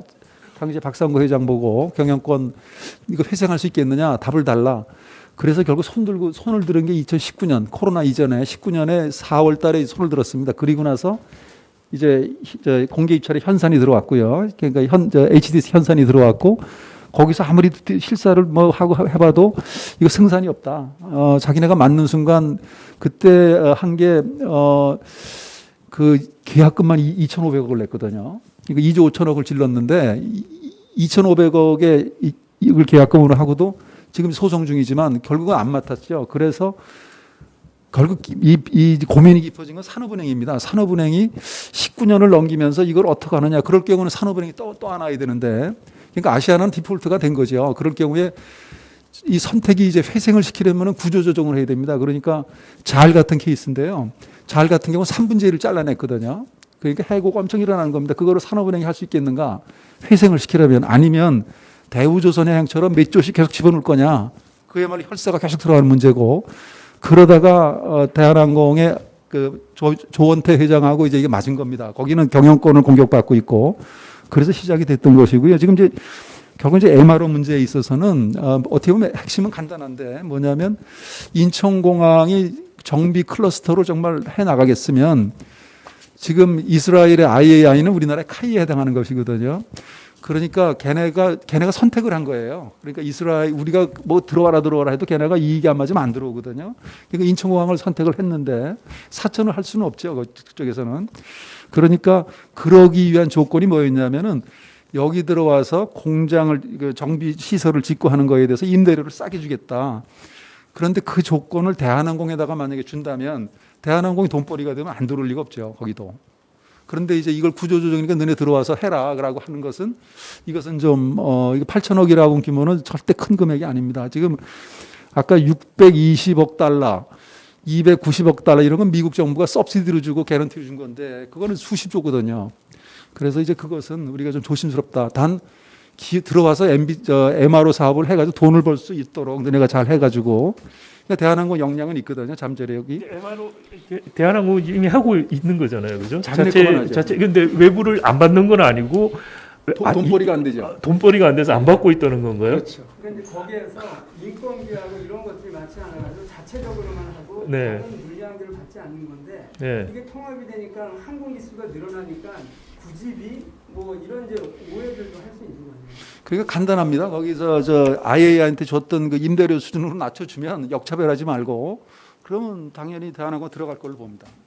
네, 그 대한항공의 그 MRO를 떼서 전문업 업체 독립회사를 만드는 거에 대해서는 어떻게 우리 윤 실장님 생각하시는지 좀 의견을 예, 주시면. 기본적으로 뭐 기업에서 그 상공회사 입장에서는 결정하리 그래서 뭐 어떻다라고 얘기는 할 수 없습니다. 그렇지만 저 개인적인 생각 말씀을 드리면 우리나라 아까도 말씀을 드렸습니다만 MRO 부분이 상당히 저희가 취약합니다. 근데 대한항공 같은 경우는 자가 정비를 통해서 기술 수준이 세계 수준으로 지금 접근해 있다 이렇게 생각을 합니다. 그래서 대한항공이 만약에 자가 정비뿐만 아니라 또 다른 어떤 뭐 LCC라든가 이런 시장에 진출한다면 충분히 어떤 경쟁력을 가질 수 있다.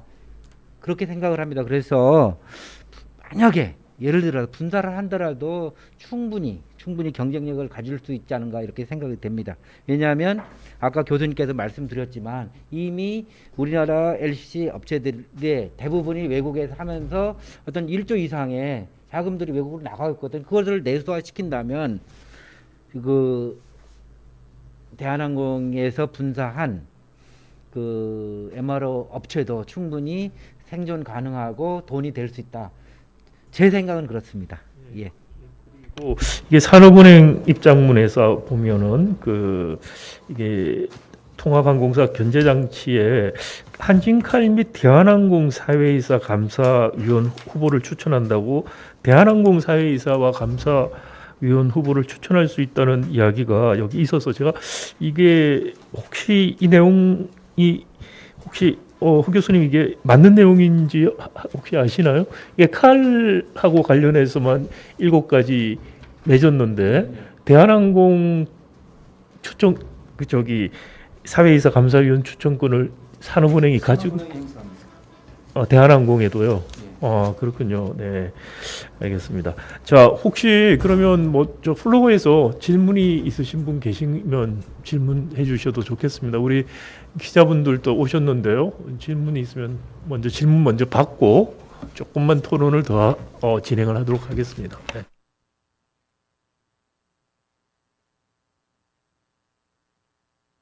그럼 질문 혹시 있으면 해주시고요. 생각하시는 사이에 혹시 토론 이미 좀 호 교수님 답변하신 것 같긴 한데 추가적으로 혹시 하실 말씀 더 있으시면 짧게 부탁드리겠습니다. 예, 제가 아까 시간이 좀 쫓겨서 뒷부분을 정리 못하긴 했는데 지금 기업 결합 심사가 이제 관건이거든요. 그런데 사실 이건 일찍 나와줘야 되고 제가 아까 조인트 벤처 때도 2019년에도 사실은 제가 볼 때 너무 안타까워서 당시에 델타가 일본에 있었거든요. 우리나라에 있다가 일본으로 갔다가 다시 또 우리나라를 택해서 돌아왔는데 그게 이제 대한항공하고 조인트 벤처 하자고 그랬는데 우리 국토부가 그것을 결정을 못하고 공정위다가 넘겼죠. 이거 독과점 태평양 노선에서 지금 델타하고 대한항공이 조인트를 합버리면 아시아나는 어떡하라는 얘기냐. 이런 논리였죠. 독과점 폐해가 나온다. 운임이 올라간다 그랬어요. 그런데 당시에 저도 이것을 좀 스터디를 해보니까 그건 보고서도 나왔습니다만 그게 결국은 그 당시에 보면 그거보다 앞서서 일본은 이미 태평양 노선에서 다 하고 있었고 태평양 노선 같은 경우에는 독과점은 우리나라 아까 말씀드렸지만 대한항공의 포션은 한참 밀립니다. 우리나라 전체 공급력을 보면 2위가 일본이고 거기에 추격하는 게 중국이고 우리나라는 아주 그냥 3등입니다. 3등 합하건 안 하건. 그런데 그것 때문에 그때 만약에 더 늦었더라면 델타는 아마 중국을 택했겠죠. 중국은 2006년부터 조인트 벤처를 해나갔거든요. 걔네가 사실 빠릅니다. 오히려. 근데 이번에도 똑같이 내가 우려가 되는 게 지금 해외에서도 9개 국가가 필수 국가고 의무 국가가 지금 5개인데 속속 지금 승인이 떨어지고 있고 승인을 안 한 적은 없거든요. 그러니까 아시아나하고 합하는 것이 우리 눈에서 우리 운무라는 개구리에서 보면 거대한 항공사 같지만 해외에 나가 그렇지 않은 겁니다. 네, 그거 계속 말씀하신 건데 사실 조금 제가 오해가 있을 것 같아서 제가 조금 말씀을 드리면 이게 기업 결합 심사를 할 때 지금 호 교수님이 말씀하신 것 같은 식으로 심사를 하는 건 아닙니다. 이게 관련 시장이라는 걸 획정을 하거든요. 그런데 지금 말씀하신 것 같이 인천공항에 슬라시 몇 개고 이런 식의 기업 결합 심사하는 것이 아니고요. 관련 시장은 보통 시티 페어라고 해서 출발지하고 도착지 간에 있어가지고 노선을 하나의 시장으로 봅니다. 그래서 노선별로 경쟁 제한성을 일일이 다 심사를 하게 돼 있어요. 그거는 뭐 이게 항공산업 M&A 말씀하신 것처럼 미국이나 유럽에서 M&A 굉장히 많이 있었기 때문에 이 심사를 하는 방법은 거의 국제적으로 루틴하게 경쟁 당국이 하고 있습니다. 그래서 그럼에도 불구하고 이게 복잡해요, 굉장히. 그 세부적으로 들어가서도 복잡한 부분이 있고 하기 때문에 공정위에서 심사 시간이 조금 걸리는 거는 당연한 거고요. 그다음 또 한편으로 이게 합병 자체가 항공산업에서 합병 자체가 불허된 경우는 잘 없지만 대부분 조건부 승인을 받습니다. 조건부 승인을 받는 이유는 뭐냐면은 노선에 따라서 경쟁이 제한돼서 운임이 올라갈 가능성이 높다고 하면은 그 노선에 대해서 다른 항공사가 취항할 수 있도록 슬롯을 배분을 해준다라든지 또는 라이센스를 준다든지 그런 조치들이 대부분 다 있습니다. 그런 조치 없이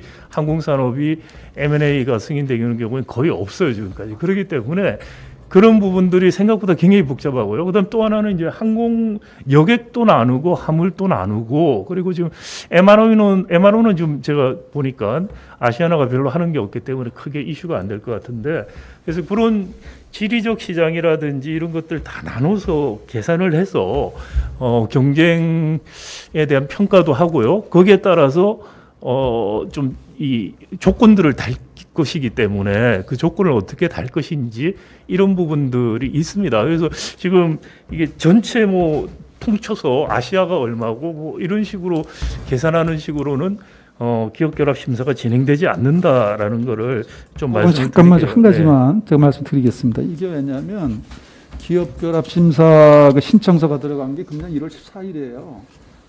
그러니까 이게 지금 복잡하다고 해도 결과적으로 아니 되면 그거는 지금 기업결합 심사에 대해서 잘 모르셔서 하시는 말씀이고요. 아니, 저는 지금 사례를, 1월달에 들어가서 지금 사례를 아주 많이 알고 있죠. 아니 제가요. 그 기업결합 심사 몇 년 하는 이런 게 경우도 승인이 있습니다. 안 나는 경우가 없는데. 아니 그러니까 승인이 안 난다는 게 아니고 대부분이 뭐냐면 조건부 승인이 납니다. 그 조건부 승인이 난다는 것은 노선에 대한 경쟁을 하나하나 다 따져야 되기 때문에 생각까지 단순치 않고 시간이 걸리고요. 그리고 자료들이 많이 필요합니다. 근데 지금 미국 같은 경우에는 어디더라 그 사이트에 보통 여객 정보라든지 이런 기본 자료가 있는데 우리는 거의 자료가 없어요, 공적으로. 아마 대한항공 아시아나는 자료들을 갖고 있을 것이기 때문에 아마 회사에서도 자료를 공정위가 제출을 요구받아서 그 자료들을 지금 만드는 걸 할 것이고요. 그다음 또 하나는 지금 PMI 형식으로 하는 거기 때문에 공정위 입장에서는 PMI에 대한 게 나와야지 심사가 가능합니다. 이게 인테그레이션을 앞으로 어떻게 하겠다는 거를 알아야지 무엇에 대한 승인을 해주는 거기 때문에 PMI 계획도 지금 비교적 최근에 나왔고요. 그래서 이 부분 때문에 지금 너무 늦다고 말씀하시는 거는 조금 그 공정위 심사 과정이나 이런 걸 볼 때는 그렇게 지금 와서 지금 시점에서 늦다고 말할 단계는 아니다라는 생각이 듭니다. 공정위가 뭐 고민이 많겠죠. 그런데 제가 지금 조금 전에 얘기하던 거를 끊으셔서 그런데 델타 조인트 벤처 당시에도 미국 정부는 일찍 냈거든요. 그때도 2달 가까이 우리 정부를 기다렸죠. 그러니까 미국 정부도 이걸 봅니다. 독과점을 보는데. 근데 이번에도 공정위가 너무 늦추고 있다. 그거는 어디가 영장을 많이 받냐의 문제고요. 이번에 지금 현대중공업하고 대우조선 기업결합 심사 같은 경우에 유럽 연합에서 계속해서 지금 늦추고 있어요, 심사를. 근데 그걸 그럼 거기서 의도적으로 방해하려고 하는 게 아니고 여러 가지들 지금 그 레머디들에 대해 가지고 여러 가지 의견들이 왔다 갔다 하기 때문에 늦어지고 있는 거거든요. 그리고 말씀하신 것처럼 대한항공하고 아시아 합병은 여러 나라가 걸려 있지만은 거의 우리나라가 중요한 당사국이기 때문에 그거는 뭐 우리 공정거래위원회가 가장 시간을 가지고서 보는 건 당연하다고 생각할 수 있고요. 또 하나 좀 말씀드리고 싶은 것은 이게 지금 우리 국회 토론회에서 2차례 하면서도 지적은 많이 됐는데 이게 아시아나 저도 이제 대한항공이 아시아나를 인수하는 방식으로 이게 구조조정하는 게 나쁘지 않은 생각이라고 처음에 반응을 했었어요. 그런데 디테일이 그렇다고 해서 큰 그림은 그런데 디테일이 다 그러면은 정당한가라는 것도 다른 이슈이긴 합니다. 아까 전에 언뜻 말씀하셨지만 이게 사실 8천억을 긴급하게 집어넣으면서 한진칼에다가 집어넣었다는 거 가지고 이슈가 되는 거예요. 그러니까 대한항공에다가 산업은행이 직접 돈을 넣을 수가 있었는데 그렇지 않고 한진칼에 집어넣어줬다는 거. 그게 이제 그 당시에 경영권 납품에 있었던 조원태 회장한테 도움을 줬다는 이제 의혹들을 받게 되는 것이고요. 그러면서 결국은 한 7가지 정도 그 경영을 견제할 수 있는 장치들을 이야기를 했었죠. 근데 이제 그것도 지금 대한항공 사회이사 초청권은 있다는 거 제가 확인을 못했었는데 지금 말씀하셨는데 대부분이 이제 한진칼에 대한 거예요. 그러니까 한진칼은 지주회사고 실질적으로 가장 큰 대한항공에 대한 산업은행의 직접적인 통제 장치는 사실 거의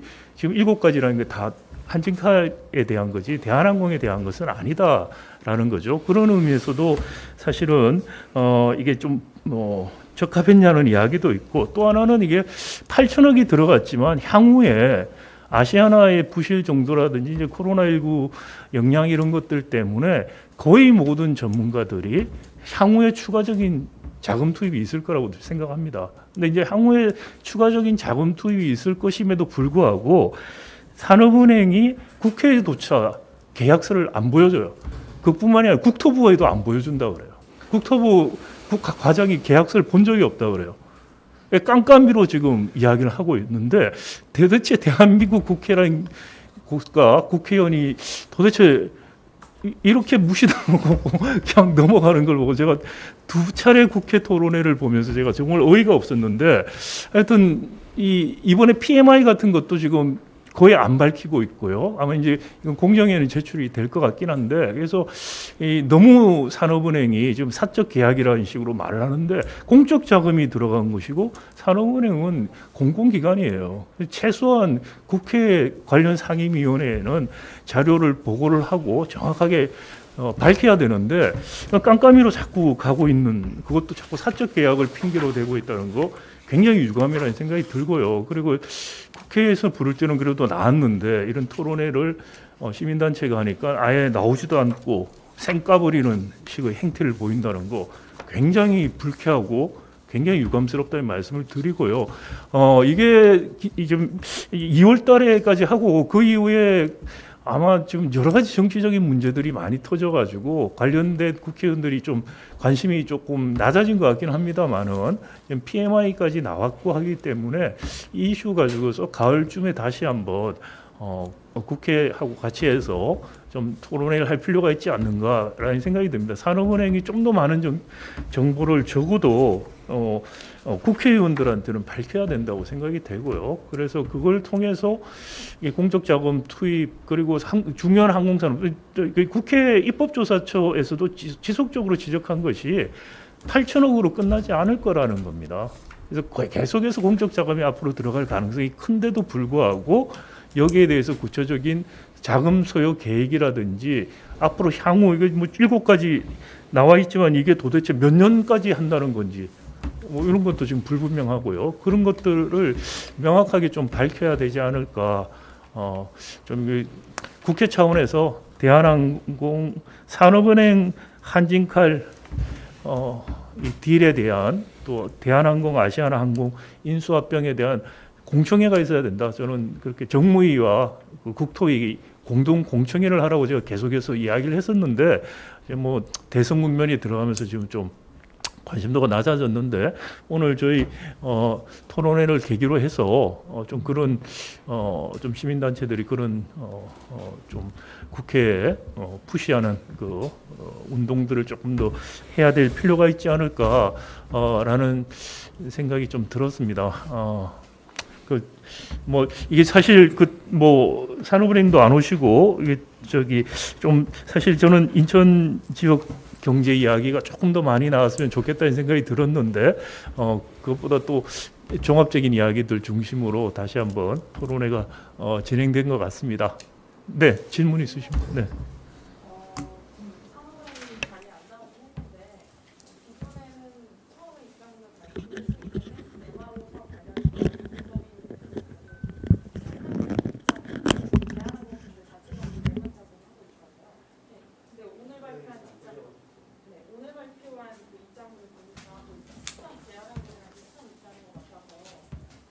사업에 관련해서 산업은행이 계속 독립법인 출자를 원하는 거는 맞는 건가요? 저희가 그러니까 산업은행 관계자가 왔으면 답변을 해야 되는 부분이 있는데 제가 조금 답변 드려도 되겠습니까? 네네네. 제가 발제하느라고 조금 조사를 한 게 있어서. 네네네. 지금 산업은행이 우선 8천억을 했는데요.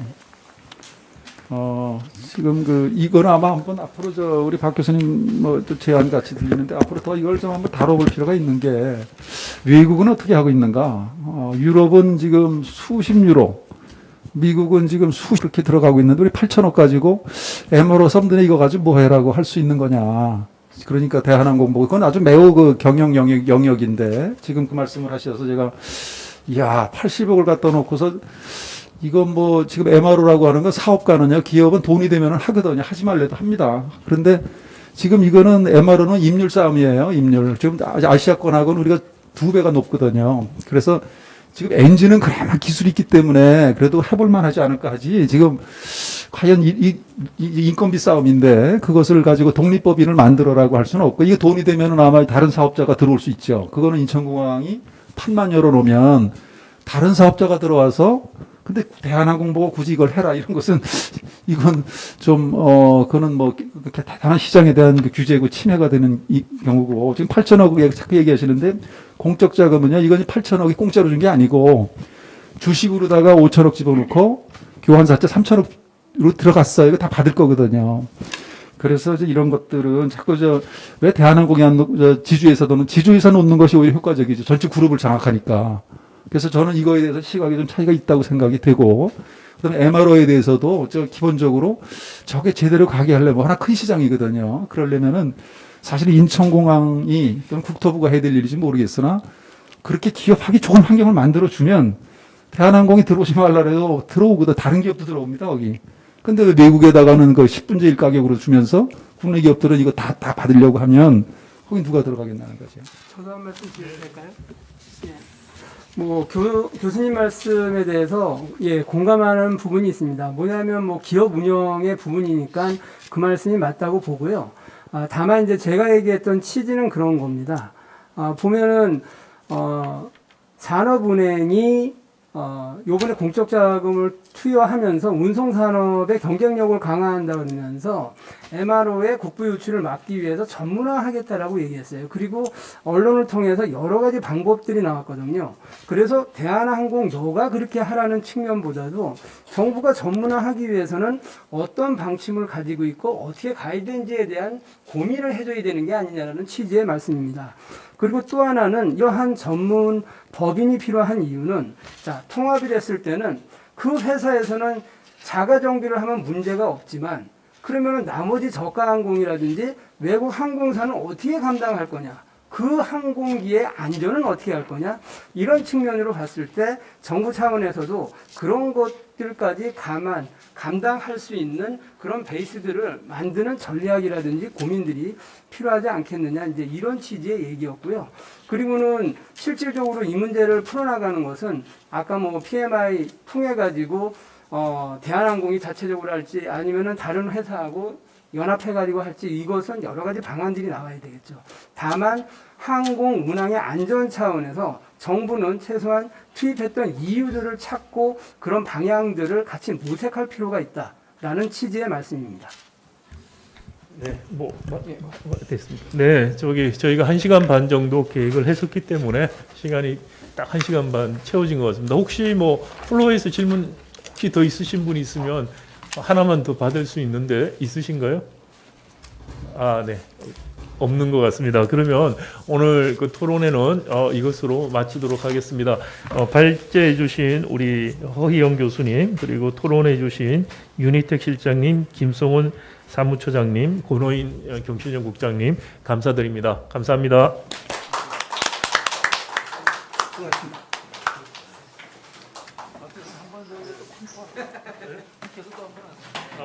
이건 저기